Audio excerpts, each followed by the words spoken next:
Muchas gracias, ahora sí, sean cordialmente bienvenidos. Julio, muchísimas gracias, como siempre.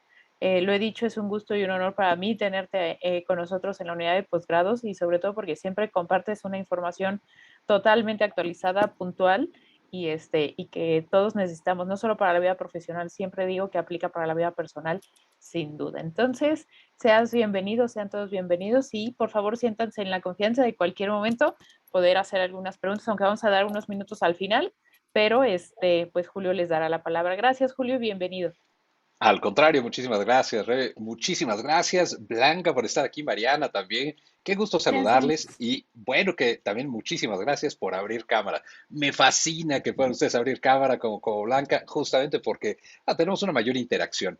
El día de hoy, si me permiten, vamos a empezar a compartir un poco de pantalla. Vamos a platicar acerca de este tema que ustedes ya saben, el líder mexicano después de la pandemia.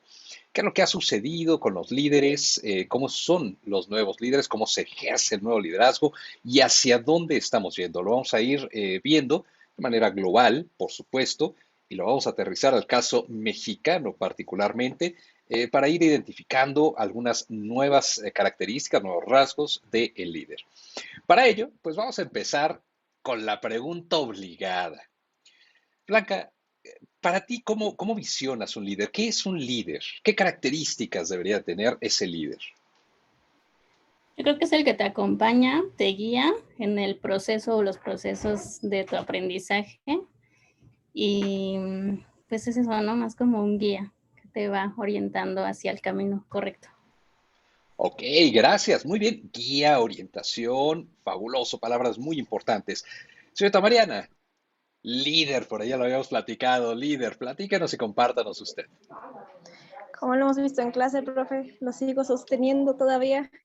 Un líder es la persona que tiene la capacidad de hacer líderes.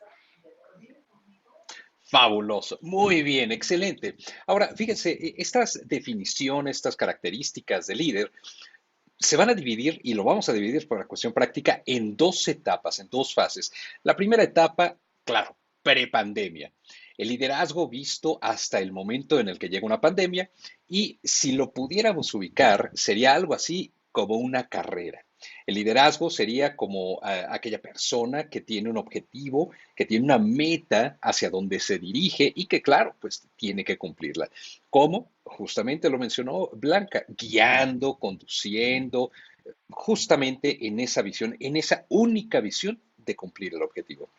Pero algunas de las características que resultan interesantes de este liderazgo prepandemia son las siguientes que quisiera compartir con ustedes. Primero, oficinas físicas. Todo el mundo estaba acostumbrado, me voy a trabajar, me voy a la oficina, ¿no? Obviamente en horarios fijos, de entrada, por supuesto, porque de salida nunca se sabe, pero usted llega puntualmente al horario de entrada. Entonces, existía el horario de entrada, un lugar físico a donde ir, había recursos limitados. ¿Y con qué nos referimos a recursos limitados? Bueno, siempre presupuesto, por ejemplo, recursos humanos, ¿no? A lo mejor no teníamos mayor personal, pero todo era muy limitado.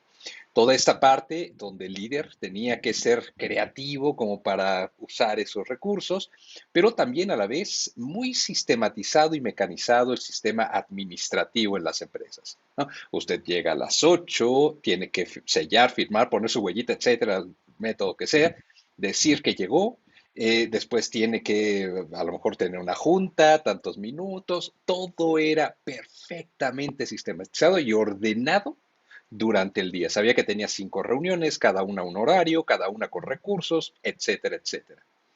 También el líder prepandemia tenía competencias, competencias que además tenían que ser presenciales. Por ejemplo, la parte de comunicación, la parte de presentación con los clientes. Si usted era un personal de ventas, de relaciones públicas, tenía que estar directamente con un ser humano enfrente, platicando, obviamente, desarrollando competencias en presencial, porque además todo el mundo adoraba esa parte de la presencialidad.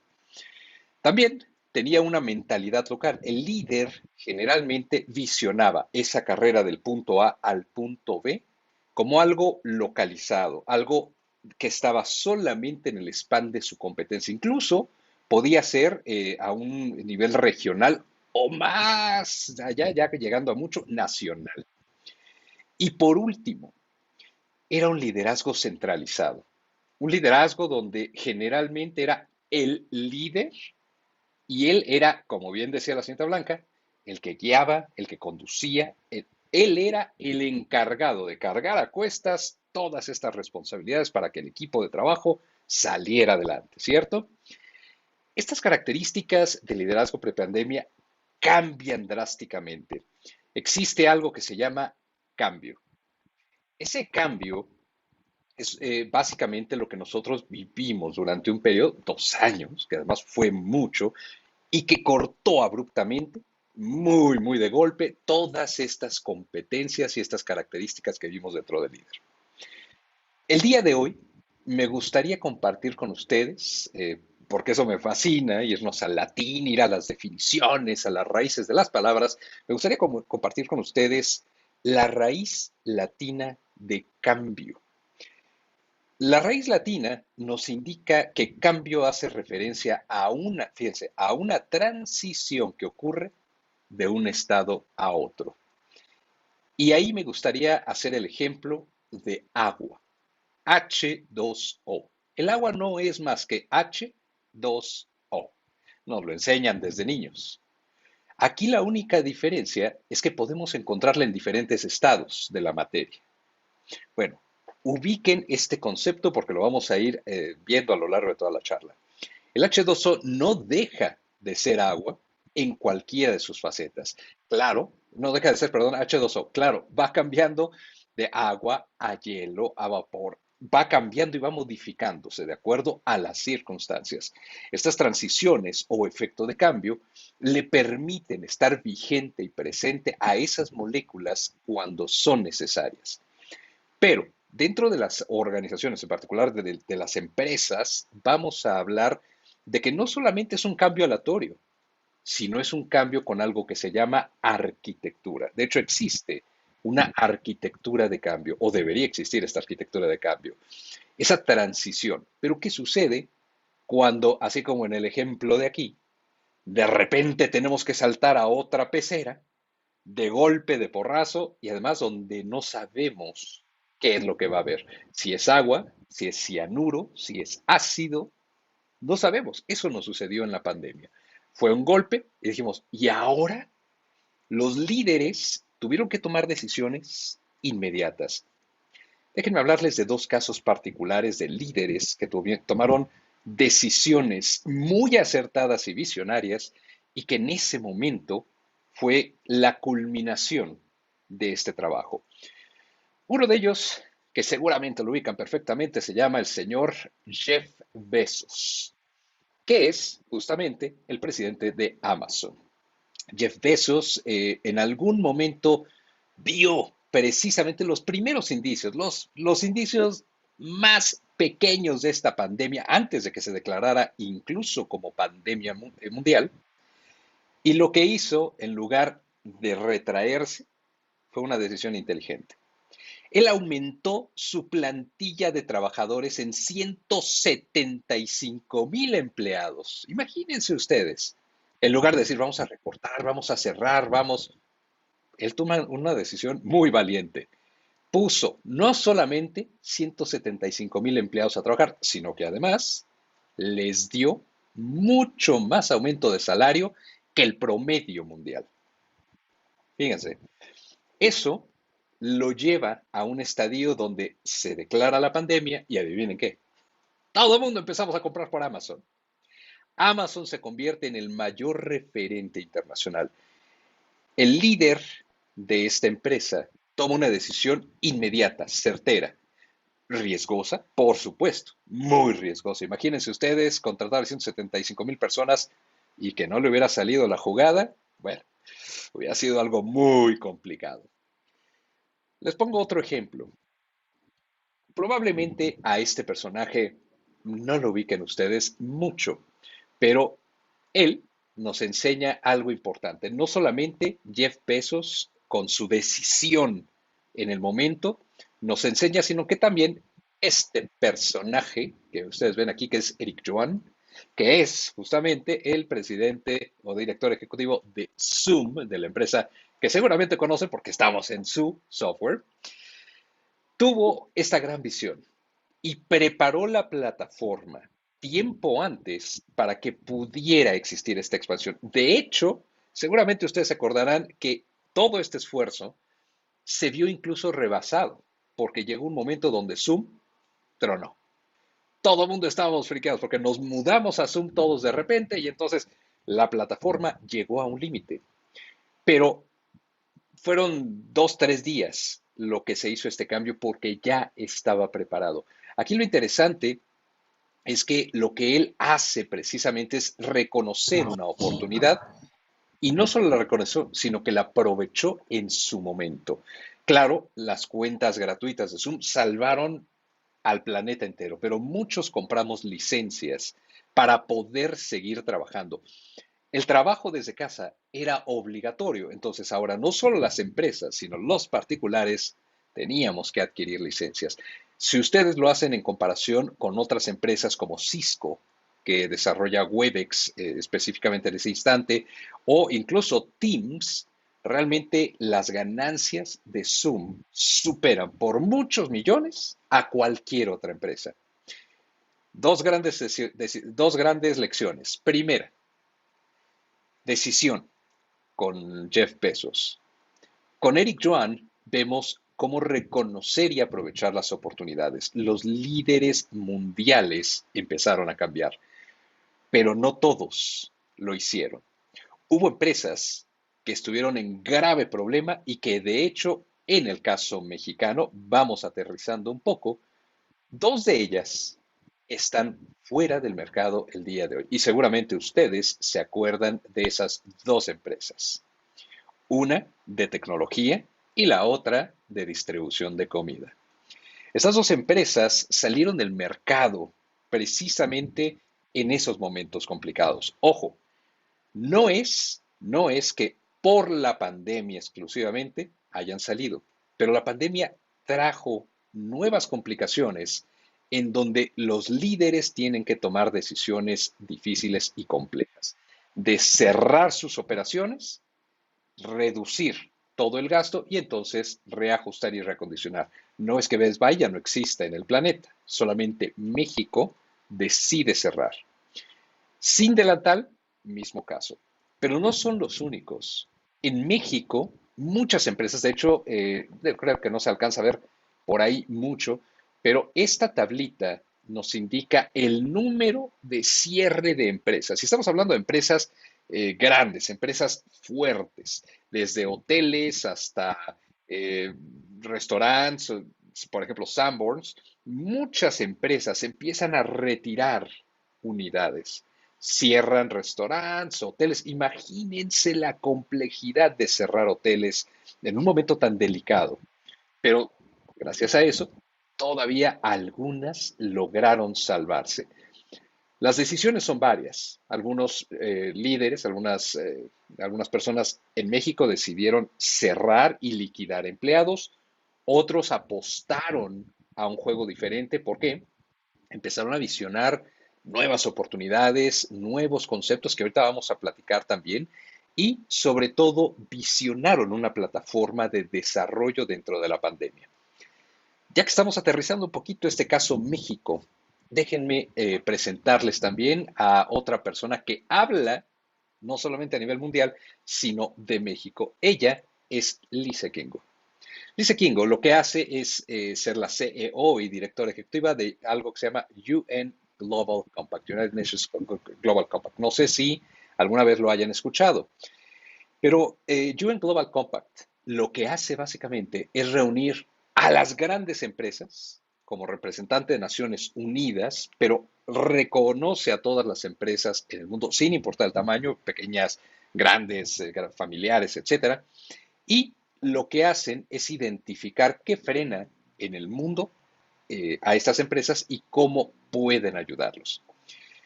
Dentro de lo que fue el brote precisamente por ahí del COVID-19, El UN Global Compact hace un estudio muy complejo acerca de cómo ayudar a los líderes en momentos difíciles.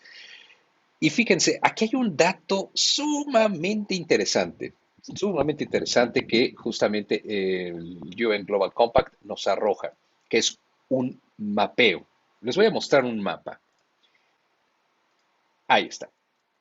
Este mapita nos dice la cantidad de empresas o participantes activos en el UN Global Compact que existen actualmente y que se desarrollaron dentro de la pandemia. Les voy a explicar un poco el mapa.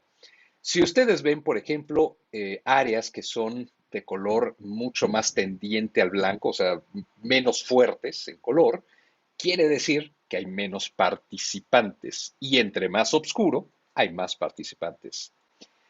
Fíjense bien, México en la pandemia es uno de los países que más participantes activos tuvo. De hecho, en estos últimos meses, de febrero a mayo de 2022, existe un gran número nuevo de participantes mexicanos. ¿Cómo explicamos esto? ¿Cómo podemos comprender qué es lo que está sucediendo en el caso mexicano? Por un lado, vemos miedo, pánico después del COVID, ¿no? Y hacia estos líderes que toman decisiones. Y por otro lado, vemos un aumento en el número de empresas que están tratando de salir. Ok, ahorita les voy a decir qué es lo que sucede.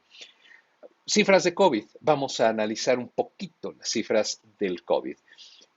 Esto son cifras que, bueno, ustedes pueden encontrar en información como INEGI, por ejemplo, y algunas otras organizaciones también. Deloitte tiene varias estadísticas. Pero fíjense, casi 1 millón de micro, pequeñas y medianas empresas se vieron obligadas a cerrar en el país durante el periodo de COVID. O sea, casi 1 millón. Estamos hablando de algo gigantesco, o sea, es muy, muy grande. Pero también, fíjense, hablamos de que hay un factor determinante que nos dicen estas estadísticas. Solo el 3.8% de la muestra de las empresas de este estudio recibió apoyo público o privado. Esto quiere decir, las empresas durante el COVID pues estuvieron por su cuenta. Cada quien, como dicen por ahí, se rascó con sus propias uñas. Eso es algo importante. ¿Qué quiere decir? Bueno, las empresas que quedaron realmente no fue porque hubo un gran apoyo ni privado ni público. ¿Qué hubo por ahí? Bueno, hubo buenas decisiones por parte de los líderes. Por eso siguen aquí y no son esa estadística del casi millón de micro, pequeñas y medianas empresas que ya se fueron. Por ahí hay un dato de BBVA que me gustó mucho, que es un hallazgo interesante. Es que en 2021 había más empresas familiares en una segunda generación en comparación con estadísticas mundiales. Esto también nos habla de algo interesante, relevo generacional. Durante la pandemia, ojo, tuvimos relevo generacional. En la mayoría de las empresas, los baby boomers a nivel mundial se están retirando. La mayoría de los baby boomers van para afuera y estarán fuera casi en los últimos 5 años, los siguientes años, 5 años. Adiós, baby boomers. Nueva generación. Se queda X, incluso algunos llaman por tercera, que es la millennial. Esto nos indica que los líderes que están tomando decisiones y que ahora en México tomaron decisiones también, en su mayoría, son por cambio y relevo generacional, sobre todo en las pequeñas empresas y empresas familiares. Por eso, y déjenme regresar un poco, se explica este gran número de participantes en el proyecto de Naciones Unidas. De hecho, todavía hasta ayer en la tarde lo verifiqué y la sorpresa es que ustedes pueden ir a este lugar de participantes. De hecho, déjenme compartir con ustedes donde pueden verificar eso para que puedan ir y verlo, porque la verdad es que es impresionante. Ahí está. Van a observar que el número sigue creciendo, porque las empresas de segunda o tercera generación en México, sobre todo los líderes, están buscando nuevas oportunidades de desafíos hacia el futuro. Ahora, otra cosa interesante y por último, quiero comentarles dos cosas, más bien. Uno, en México estamos haciendo una transición sobre entender el crecimiento y el escalamiento. Por eso es que surgen empresas como 02X. ¿Alguno ha oído hablar, alguno ha oído hablar de? Pues no. Pero fíjense, esta empresa es muy interesante su concepto. Ellos dicen, su idea es empresas diseñadas para no crecer. Ellos no ayudan a las empresas a crecer. Ellos dicen, si tu empresa está, y se los ponen así, si tu empresa está creciendo a tasas mayores del 20% anual, con una rentabilidad en aumento, felicidades. Muy bien, good for you, ¿no? Estás en el camino correcto. Ninguna empresa familiar, ni pequeña, ni micro, está creciendo ese rumbo. No lo pueden hacer. Y lo saben. ¿Por qué? Porque el crecimiento ya no es la meta. El crecimiento de los líderes es el escalamiento. Escalar una empresa es algo muy diferente. Los líderes buscan escalar, no buscan crecer. El crecer limita, el escalar visiona. Los líderes de esta empresa dicen, ser un líder en un mundo post-COVID es una elección desde donde se puede y se debe fincar el futuro de las empresas exitosas en la siguiente década. Esto nos lleva al final de esta charla. Fíjense, abrimos y hablamos justamente del liderazgo pre-COVID. Ahora vamos a hablar de este liderazgo post-COVID después de lo que hemos comentado y quiero comentarles. Al inicio platicábamos de que esto era una carrera. El líder tenía que visionar la meta e ir hacia ella. Después del COVID ya no es una carrera. Se vuelve y se ha vuelto un triatlón. Ubiquen esto. Tenemos diferentes herramientas, diferentes objetivos, diferentes metas, diferentes formatos de liderazgo. Ya no nos podemos quedar en el pasado con la idea de que es un liderazgo único. No, el liderazgo hoy en día es humano, debe de ser humanizado. Líder tiene que ser totalmente resiliente. De hecho, es algo que se busca en el área de recursos humanos para líder. Tiene que ser totalmente resiliente y, claro, flexible y, como lo vimos con Jeff Bezos, totalmente decisivo. Algo que se busca también en el liderazgo actual es que sean recursivos. No que busquen recursos. Un líder que busca recursos hoy en día no sirve. Tiene que ser recursivo. Con aquello que tiene que maximizar lo que va a visionar y lo que busca el objetivo. Y hay que identificar oportunidades. Hoy las competencias ya no son presenciales, hoy las competencias son híbridas. Necesita hablar enfrente de una cámara por 2 horas, hablar bien, poner ejemplos, usar la tecnología. Son diferentes competencias. Claro, una mentalidad global, no podemos quedarnos con una mentalidad local y finalmente, como bien lo comentó la señorita Mariana, lo apuntó perfecto y fabulosamente, sí, tiene que existir un desarrollo de ese talento humano y los líderes hoy tienen que formar líderes como su función principal. Les doy un último detalle. Me gustaría que observaran esta imagen. Esta imagen viene acompañada de una pequeña historia. Esta historia es la siguiente. En este lugar, ustedes observan un agua de un color y otra agua de otro color. Esto se llama el encuentro de las aguas y se encuentra nada más ni nada menos que en la Amazonía brasileña, en la capital del Amazonas brasileño. Esta foto es una foto real, la cual tuve la posibilidad de tomar y les voy a platicar un poco. Ustedes, estando a la mitad de las dos aguas, meten la mano de un lado, meten la mano del otro y las características son totalmente distintas. Un agua es fría, la otra es caliente. Un agua corre y fluye hacia un caudal, hacia un lugar y con mucha corriente, la otra no, la otra es estática. Una es muy pesada y la otra es muy liviana. Dos aguas totalmente diferentes, conviviendo durante varios kilómetros en un solo lugar, el encuentro de dos aguas. Hoy en día, el liderazgo tiene que ser así. Tenemos que convivir con situaciones adversas, situaciones diferentes y complicadas, pero tenemos que convivir y tenemos que hacerlo de la manera más armónica posible. Con esto termino la charla del día de hoy. Me gustaría saber, Blanca, Mariana y Saraí, que se nos unió un poquito después, ¿alguna duda, alguna pregunta que tuvieran? No, aprovechen, porque yo sí tengo varias.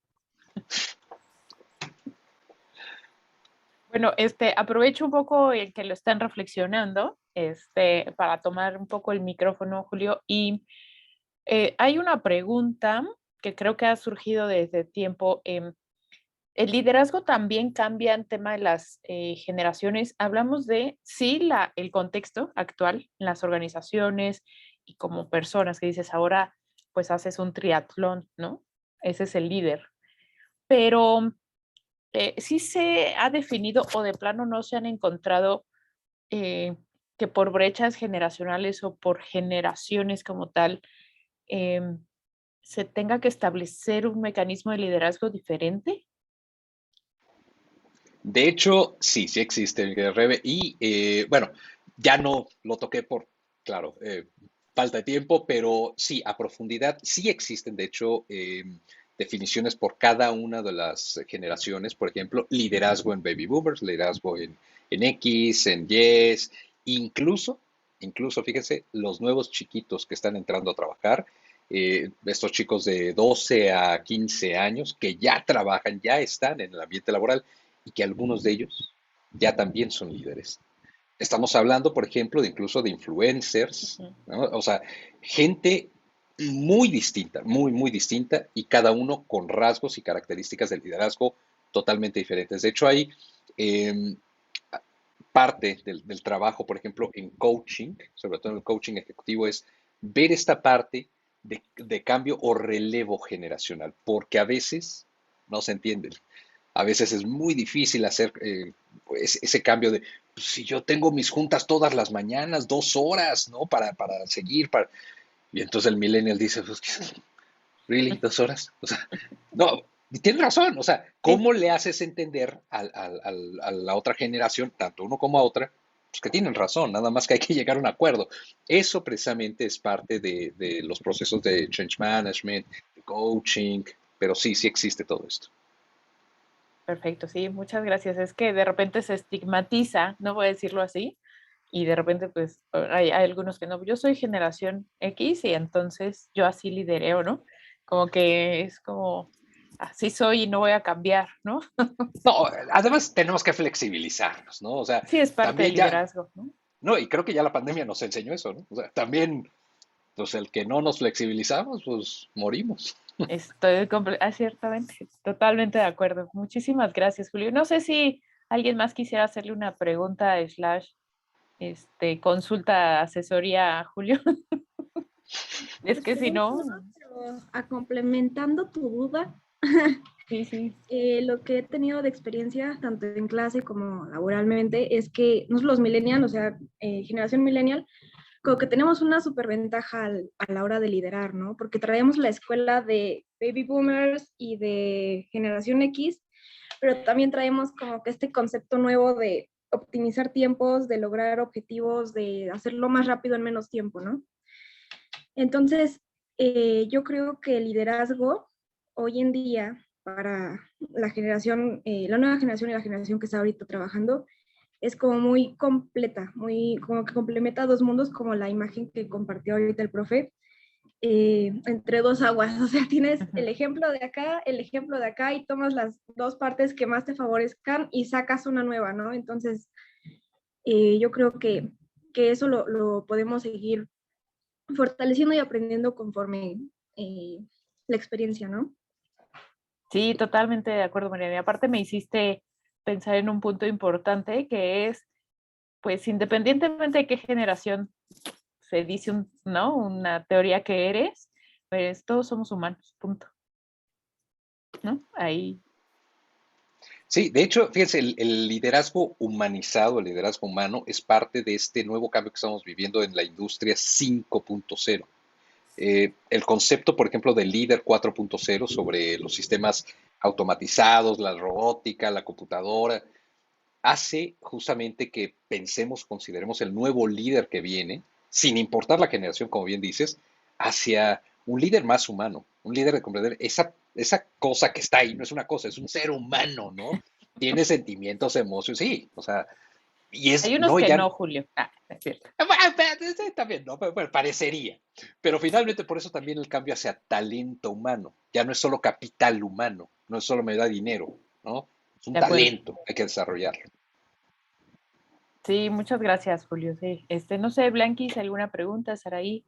Yo creo que a mí me deja como la tarea justo de, como que uno se centra en qué es justo un líder, pero tengo dos hermanas más chicas que yo y me quedé pensando en justo como qué responderían ellas, ¿no? De qué es un líder, que ahora que lo mencionan las generaciones dicen algo distinto y es como estarte actualizando también de qué piensan esas generaciones y las más chicas y las más chicas, porque como dices, a los niños de 12 años ya traen una mentalidad súper distinta y creo que es bueno siempre estar como actualizándonos también nosotros, ¿no? Y no quedarnos con la idea que tenemos de que es no solamente un líder, sino todo lo demás en general. Muchas Muchísimas gracias. gracias. Gracias a ti, Blanquis. Saraí, adelante. Bueno, yo nada más quería como decir que también un líder no tiene que ser también tan estricto como ustedes dicen, como humano y así, pero a veces también debe de serlo, ¿no? Porque si es muy humano, luego llega a ser muy, bueno, pueden llegar a tener muchos problemas por lo mismo, ¿no? Como que se va a dejar guiar por los sentimientos más que por lo que debería de estar haciendo. O sea, yo lo veo como de que, no sé, un jefe está viendo que esa persona es muy mala, pero al mismo tiempo piensa que no tiene mucho dinero y no lo corre, ¿no? O sea, no sé si me voy a entender. Sí, O fíjate, sea, algo que me encanta, Sara, y justamente esa parte que comentas, la hemos visto en clase, seguro la señorita Mariana se acordará mucho, porque yo siempre les digo, un líder tiene que ser humano, pero no tiene que ser Chabelo, ¿no? O sea, no tiene que ser el amigo de todos los niños, o sea, no va por ahí, ¿no? O sea, porque se le trepan a las barbas, porque no, no, no, no. Pero sí tiene que humanizar un poco los procesos, al menos de entendimiento. Pero tienes toda la razón, toda la razón.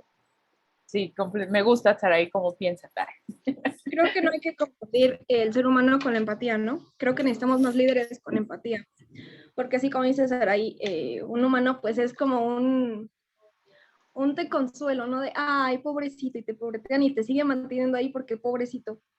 Pero una persona, un líder con empatía, como que observa todo, o sea, el panorama que rodea a esa persona, el panorama que me rodea a mí y que rodea a mi empresa, ¿no? Entonces, ¿qué tanto nos puede servir esa persona? Sí, Totalmente. Inteligencia emocional, ¿no? Parte de las nuevas competencias de liderazgo. y la empatía, ¿no? Como dice Mariana, ¿no? Ujú. Oiga, pues muchísimas gracias. Ha sido un lujo esta charla, seguir aprendiendo, como siempre lo he dicho, con Julio, con la información más puntual.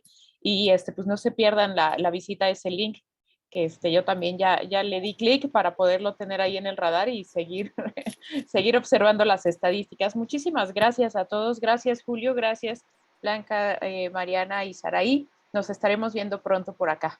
Cuídense mucho. Les mando un abrazo fuerte. Gracias, Iván. Gracias, hasta luego. Bye, bye.